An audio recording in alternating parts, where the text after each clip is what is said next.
Good morning student. आज वापस से आपके लिए लेके आया हूँ एक बहुत ही जबरदस्त चैप्टर है जिसका नाम है क्रांतिकारी शेखर का बचपन। यस, आप सही समझ रहे हैं। Shekhar is a Chandrashekhar Azad. And कौन नहीं जानता है इतने महान क्रांतिकारी को। चंद्रशेखर आजाद की बचपन की बात आप सबको पता होगी कि एक बार जब वो 14 साल की उम्र के अंदर जब अदालत के अंदर उसको लाया गया एंड पूछा गया क्या है तुम्हारा नाम। नाम तो था चंद्रशेखर, उस नाम बताया आजाद। कहाँ रहते हो? जेल में। माता का नाम क्या है? तो एक ही बताया, दैट इज भारत माता। तो बचपन में कहते हैं ना कि एक अच्छी नींव अगर होती है, अच्छे संस्कार होते हैं, अच्छा अनुशासन होता है, तो जीवन जैसे एक मजबूत इमारत की तरह ही बहुत ही पावरफुल एंड ताकतवर होता है।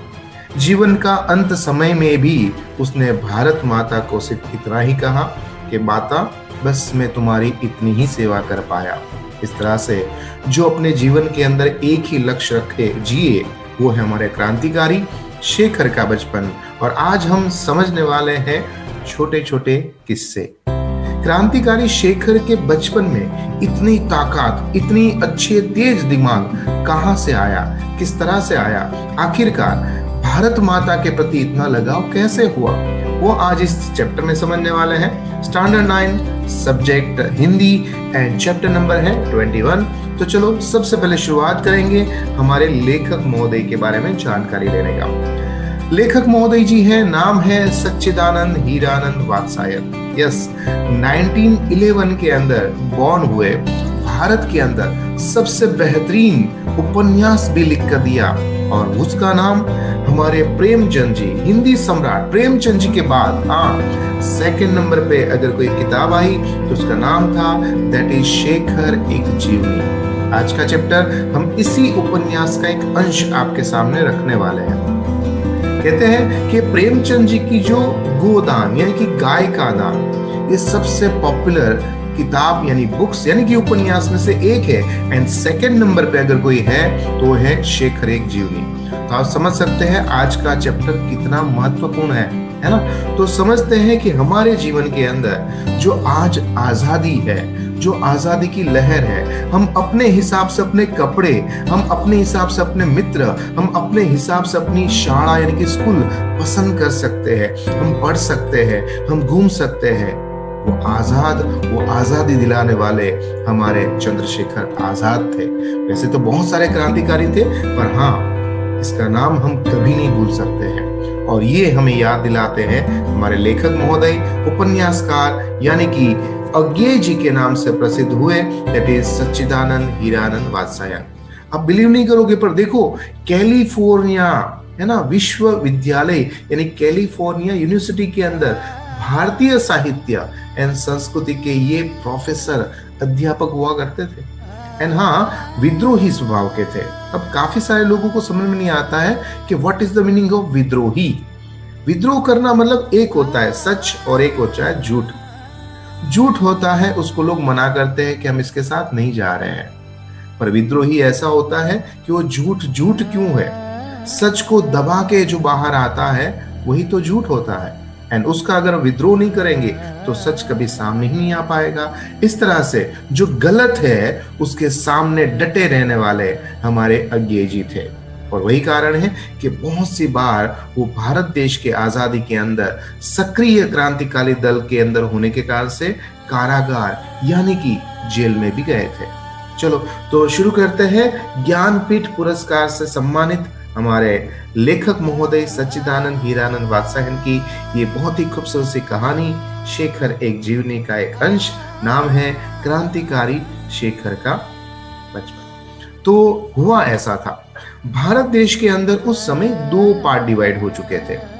एक था वायलेंस और एक था नॉन वायलेंस, एक हिंसक और एक था अहिंसक। अब अहिंसक यानी कि गांधी जी जो हिंसा में बिलीव नहीं करते थे, उन लोगों ने उस समय यानी कि गांधी जी ने एक ऐसा माहौल बना दिया था कि सब लोग असहकार करेंगे। अब असहकार का मतलब इंग्लिश आपको पता है, that is non cooperative movement, है ना। यानी कि अगर जो ब्रिटिशर्स यहाँ पर अपना बिजनेस, अपना धंधा, अपना कपड़ा, अपना व्यापार वो करने आए हैं, जब हम उसके पास से कपड़े ही नहीं लेंगे, हम उसके साथ व्यापार ही नहीं करेंगे, हम उसके साथ बात ही नहीं करेंगे, हम उसके रूल्स को फॉलो ही नहीं करेंगे, तो अपने आप से उब जाएंगे और चले जाएंगे। और ये बात सबको बहुत अच्छी लगी। और उस वक्त जब गांधी जी ने आंदोलन किया, ये भारत देश को बताया, उस वक्त हमारे चंद्रशेखर आजाद आपकी जैसे छोटी उम्र के थे। गांधी जी का बोलबाला, दुश्मन तेरा मुंह काला, चारों ओर बस यही नारा था। जो भी देखो वो अपने विदेशी कपड़े उसको जला रहे थे, एंड जो देशी कपड़े थे उसको पहन रहे थे। गांधी जी की बातों को स्वीकार कर कर खादी के अंदर ज्वाइन हो रहे थे। तो वहां से हमारा ये चैप्टर शुरू हो रहा है।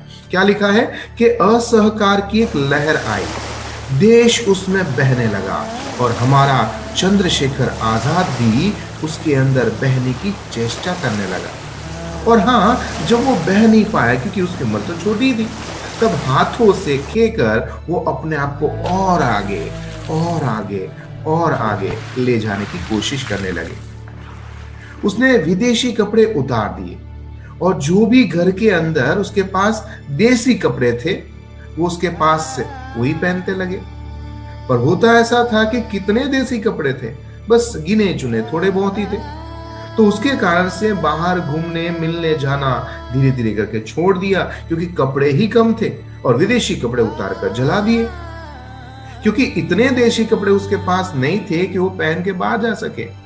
इसलिए प्रायः यानी ज्यादातर दोपहर के समय वो अपने घर की जो खिड़की है वहां पर जाके खड़े हो जाते और बाहर का जो भी माहौल होता था उसको खड़े खड़े देखते रहते।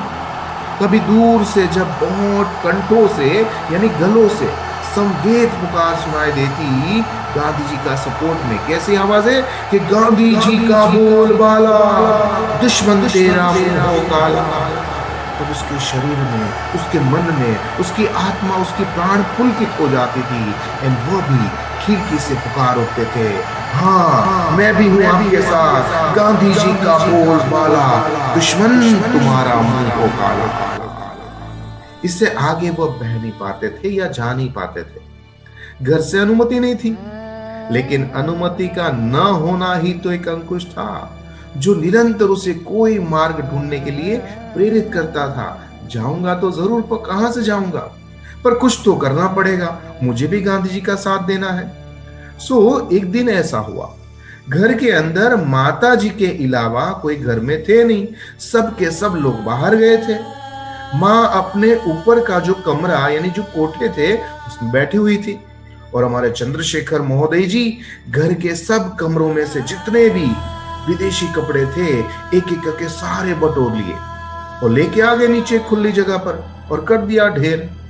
और फिर जो लैंप यानी कि जो दिया था वो दिया लिया और उसके अंदर से निकाला मिट्टी का तेल यानी केरोसिन और उड़ेल दिया सारा का सारा उस विदेशी कपड़ों के ऊपर।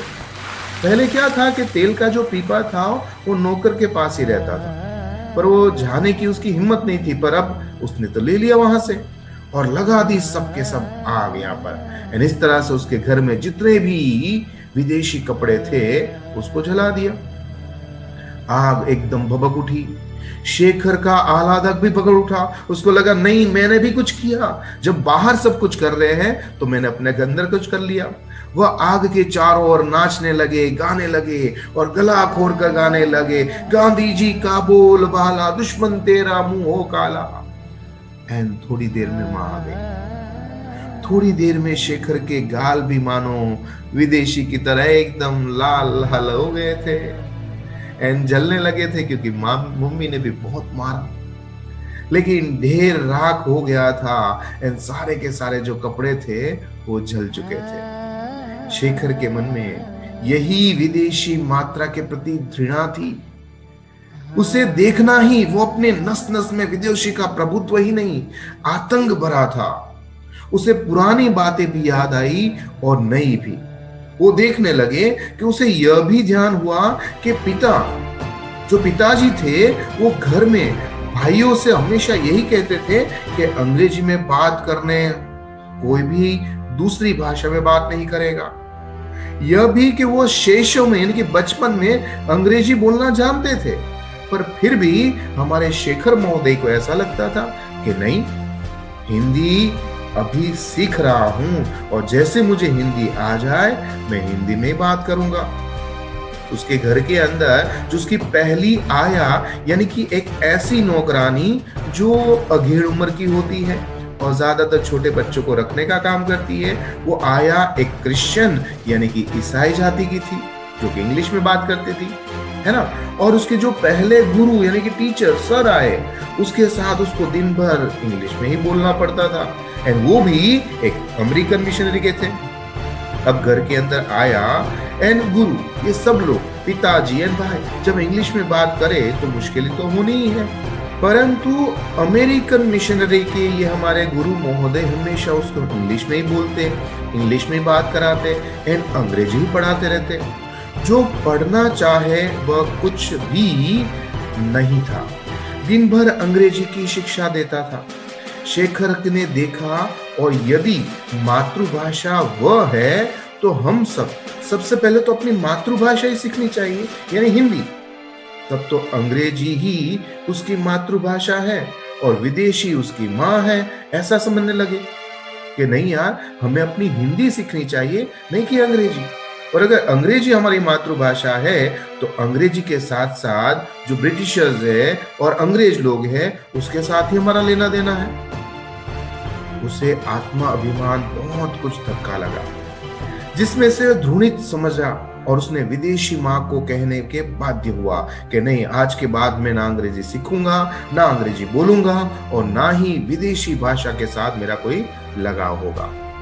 उसने उसी दिनों में बड़ी लगन से हिंदी पढ़ना शुरू कर दिया और चेष्टा से अपनी बातचीत में भी अंग्रेजी शब्द निकलने लगे, वो भी थोड़े थोड़े कम कर दिए, अपनी आदतों में भी सुधार लाने शुरू कर दिए एंड विदेशी अभ्यासों से धीरे धीरे करके हमारे चंद्रशेखर आजाद दूर हो गए। देखो यहाँ पर ये चैप्टर बहुत सारे, यानी हो सकते हैं कि अभी मुझे हिंदी मीडियम, अंग्रेजी मीडियम एंड गुजराती मीडियम के बच्चे सुन रहे होंगे। देखो ये मेरा कोई पर्सनल राय नहीं है, पर हाँ मुझे एक बात तो कहनी जरूरी है कि जो देश है अपना, उसकी भाषा को हमें स्वीकार करनी चाहिए, है ना। जिस तरह से हमारी घर की माँ यानी कि हमारे साथ में जन्म देने वाली माँ, जितना इंपॉर्टेंट उसका है उतना ही हमारी भाषा का है, क्योंकि अगर हमारी भाषा का महत्व अगर हम नहीं समझते हैं तो हम अपने विचारों को वेग नहीं दे पाते हैं, यानी हम इंसान नहीं बन पाते हैं। एक सीधी सी बात है कि जानवर में और मनुष्य के अंदर अगर कोई चेंजेस है या कोई डिफरेंसेस है तो वो एक ही है, दैट इज भाषा। गाय, भैंस, कुत्ते, बिल्ली, कौवा ये कभी बोलते नहीं है, बात नहीं करते, मन के विचार शेयर नहीं करते हैं, सपने नहीं बताते अपने, पर हाँ हम बता सकते हैं क्योंकि हमारे पास भाषा है। एंड मैं कहता हूँ अपनी बचपन की भाषा जिससे हम इतना सारा सीखे, आगे बढ़े, उस भाषा को हम माता की तरह ही प्यार करें तो सबसे ज्यादा अच्छा होना चाहिए।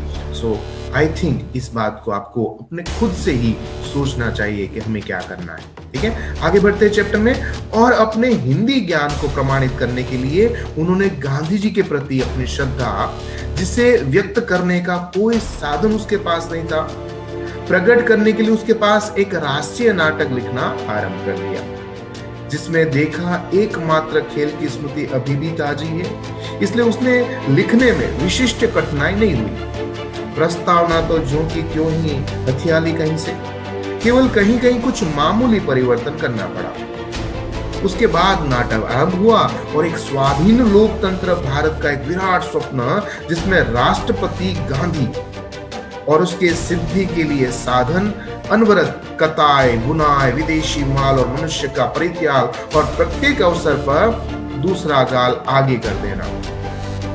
सत्यवादी राजा हरिश्चंद्र का इंद्रलोक आरंभ से हटकर अंत में आ गया था और उसके ऊपर शेखर की प्रतिभा का सूर्यास्त और सुनहरे टापू की छाप लेकर शेखर ने नाटक का अंतिम दृश्य लिखा। स्वाधीन और बाध्यहीन भारत, एक स्थूल आकार प्राप्त करने का सपना। देखो बच्चों, आसान नहीं है लिखना।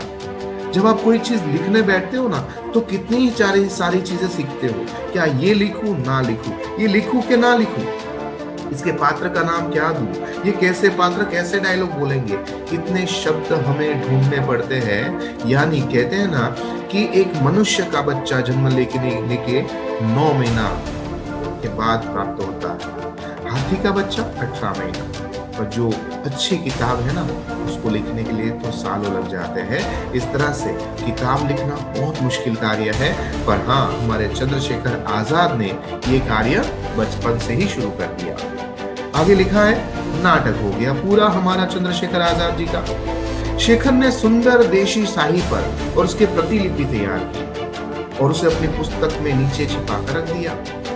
पहले साहित्यिक प्रयत्न की गति उसे अभी भी याद थी, इसलिए उसने अपना यह नाटक, एक अमूल्य रत्न, किसी को भी नहीं दिखाया, सरस्वती को भी नहीं।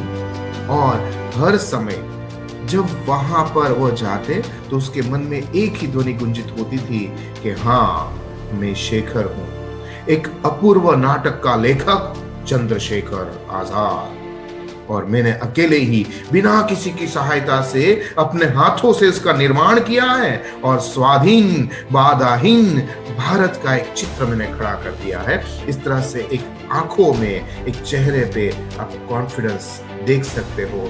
That is Chandrashekhar. चंद्रशेखर के पिता ने एक दिन दौरे पे जा रहे थे और शेखर को भी साथ में ले लिया। आ गया बीच में एक स्टेशन जिसका नाम था बांकीपुर। वह सामान रखकर पिताजी ने पुत्र को वेटिंग रूम के बाहर टहल रहे थे। शेखर कुछ आगे, पिताजी कुछ पीछे। पास में एक लड़का आया और शेखर ने उसके सम्मुख होकर अंग्रेजी में बोलने लगा। वो लड़का और बोला, तुम्हारा नाम क्या है? वो इंग्लिश में बोल रहा था। शेखर ने सिर से पैर तक उसे देखा कि लड़का है देसी और बात कर रहा है अंग्रेजी विदेशी। लड़का एक अच्छा सा सूट पहने हुए था, सिर पे अंग्रेजी टोपी और उसके स्वर में अहंकार था। ये देखो, अहंकार था विदेशी भाषा का। शायद वो अपने अंग्रेजी ज्ञान का परिचय चंद्रशेखर के सामने कुछ इस तरह से रखना चाहता था, जैसे कपड़े वैसी भाषा वैसा अहंकार। चंद्रशेखर को प्रश्न बुरा और अपमानजनक लगा। उसने उत्तर नहीं दिया। कुछ इसलिए भी नहीं दिया क्योंकि उसके पिताजी भी पीछे खड़े थे। पिताजी की उपस्थिति के बाद उसको थोड़ा झिझक भी आया कि क्या करे, जवाब दूं या ना दूं। उस लड़के ने समझा कि इसका सामना करने वाला कोई है नहीं और यह लड़का शायद अंग्रेजी जानता ही नहीं है और तनिक रॉब भी है, क्योंकि वो कुछ इस प्रकार से इंग्लिश बोल रहा था, my name is do you go to school. ये क्या है? मेरा नाम है, तू स्कूल में पढ़ते हो क्या? ऐसा। शेखर के पिता वहां पर होते तो प्रश्न का उत्तर चाहे न देता, पर हिंदी में कुछ उत्तर अवश्य जरूर दे देता, 2 थप्पड़ जरूर जड़ देते। परंतु मन में एक संदेह था क्योंकि पिताजी पीछे खड़े थे। वह लड़का शायद कोई पाठ ही दोहरा रहा था, रटा हुआ ज्ञान। अंग्रेजी उतनी जानता नहीं था और उससे थोड़ा उस लड़के की ओर देखा और कोई भी उत्तर हमारे चंद्रशेखर आजाद ने उस लड़के को नहीं दिया, क्योंकि उसको लगा कि ये भाषा का अपमान है, ये भारत माता का अपमान है। पिताजी ने क्रुद्ध से गुस्से स्वर से कहा, शायद उस लड़के को जाते के लिए मेरा लड़का अंग्रेजी जानता है, जवाब क्यों नहीं देते? परंतु शायद तक हमारे चंद्रशेखर आजाद इसका कोई जवाब देना नहीं चाहते थे। शेखर और भी चिढ़ गए और भी चुप हो गए। वो लड़का मुस्कुराकर आगे बढ़ गया क्योंकि लगता था उसको कि मेरी जीत हो गई और इस लड़के को अंग्रेजी नहीं आती है, बस मुझे ही आती है। पिता ने कहा, इधर आओ। शेखर उसके पीछे पीछे वेटिंग रूम में गए। पिताजी ने उसका कान पकड़ कर पूछा, जवाब क्यों दिया? मुंह टूट गया क्या तुम्हारा?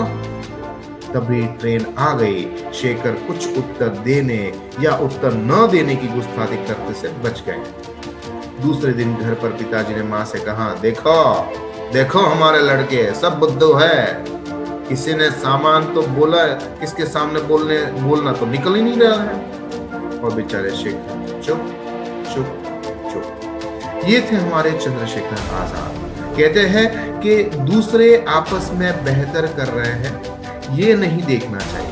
हर दिन अपने ही रिकॉर्ड को तोड़िए, क्योंकि सफलता की लड़ाई आपकी खुद की है, नहीं कि दूसरों की। ऐसे महान विचार वाले चंद्रशेखर आजाद और ऐसे चंद्रशेखर की एक बात हमें बताने वाले हमारे अवधेय जी, एंड उसकी एक किताब है जिसका नाम है शेखर एक जीवनी। इस उपन्यास का ये पहला भाग है, उसमें से लिया गया है। आशा करता हूँ चंद्रशेखर आजाद के बारे में तो बहुत सारे किस्से आपके साथ बांट सकता हूँ, पर यहाँ पर हमें ये चैप्टर इतना ही बताना चाहता है कि हमारी मातृभाषा पे हमें गर्व करना चाहिए। इसका हमने question answer part, grammar part आपको नेक्स्ट पार्ट के अंदर हम देने वाले हैं, तो उसका इंतजार करिए। पर हाँ, एक बात को याद रखिए, हमारे जो क्रांतिकारी दल के कितने सारे उपन्यास है, जीवनी है, उसको पढ़िए, ऑटोग्राफी को पढ़िए और समझिए कि आज जो हम आजाद है बस इन्हीं लोगों के कारण से आजाद है। अगर ये नहीं होते तो शायद आज हम भी नहीं होते। आशा करता हूँ ये चैप्टर अच्छी तरह से आपको समझा पाया होगा। अगर कोई भी दिक्कत है, प्रॉब्लम्स है, तो आप मुझे नीचे कमेंट्स के अंदर बता सकते हैं। तब तक मुझे आज्ञा दीजिए। आपका दोस्त, आपका मित्र, आपका गुरु Mahendra Joshi. Thank you very much.